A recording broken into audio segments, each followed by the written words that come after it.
Negative energy. What is it? Where is it? How do you know when you've been around negative energy? Explore this topic with us on this week's episode of Lifestyle Geeks.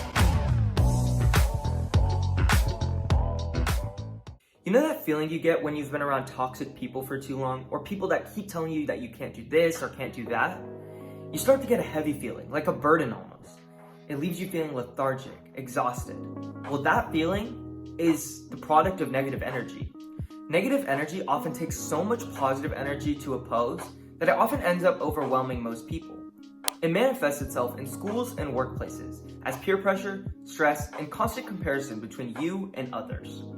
I think oftentimes with being a pre-med, you kind of are forced to develop this mentality where you have to figure out every situation that you're being put into, or you need to kind of be aware of what's going on. But, the harsh reality is, and this is one thing I wish I knew going into college, is, you kind of have this sometimes negative feeling that you have to compare yourself to others to kind of assess your abilities and your success.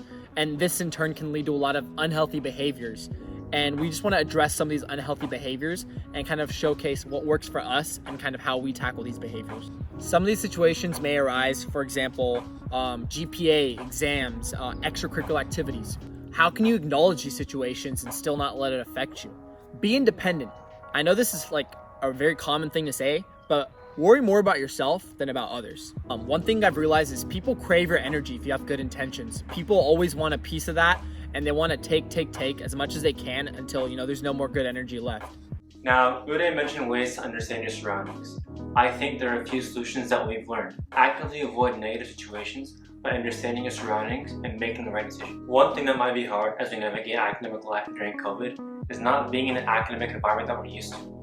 Our homes, which were once a place of rest and relaxation, have now been merged with our school life, and work-life balance is slowly being diminished. We aren't seeing our peers or classmates at school, and it's easy for us to constantly feel as if we're not working hard or studying hard as everyone else.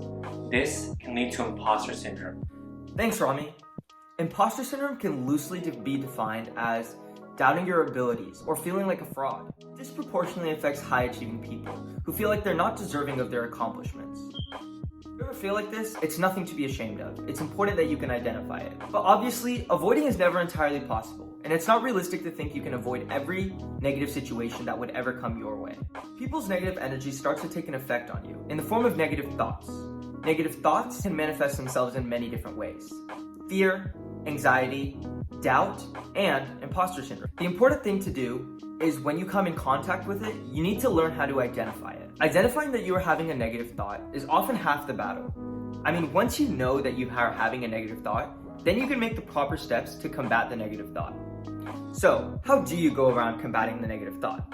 Well, I've devised a 3-letter mnemonic that helps me, from my experience, combat these thoughts, like I mentioned. It's pretty simple. It goes like this: ICE.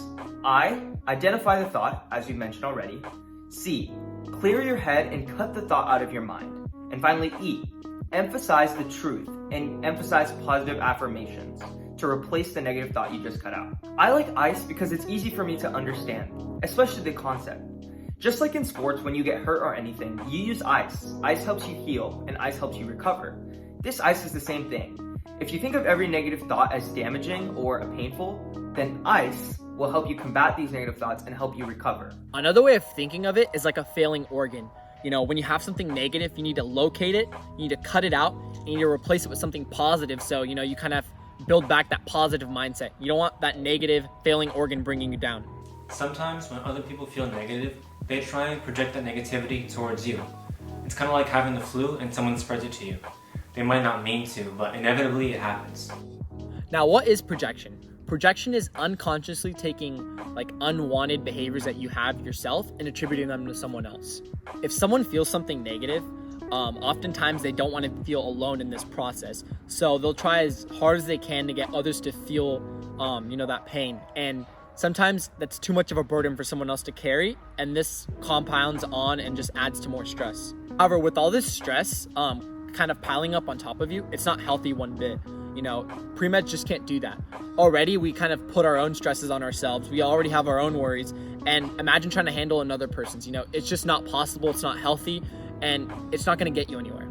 Now, by no means am I telling you to cut these people off. That's exactly what we're not encouraging. You know, you should be a good friend. You should be listening to them. You should kind of maybe offer your input if they feel comfortable with you kind of sharing your standpoint. But in no way are we telling you to cut them off. We're kind of just telling you to be cognizant and aware of the sense that, you know, they're telling you something, but they don't want, not they, but you shouldn't feel like you have to kind of take those things and make them your problem. You know, you can listen, be like a good friend and help them out, maybe guide them through a problem, but you shouldn't make it your own problem. Like Soham mentioned, use the ICE method. Thank you guys for watching. Hope you enjoyed this week's video. Comment down below the last time someone made you feel negative. Like, subscribe, post notifications on. See you next time, guys.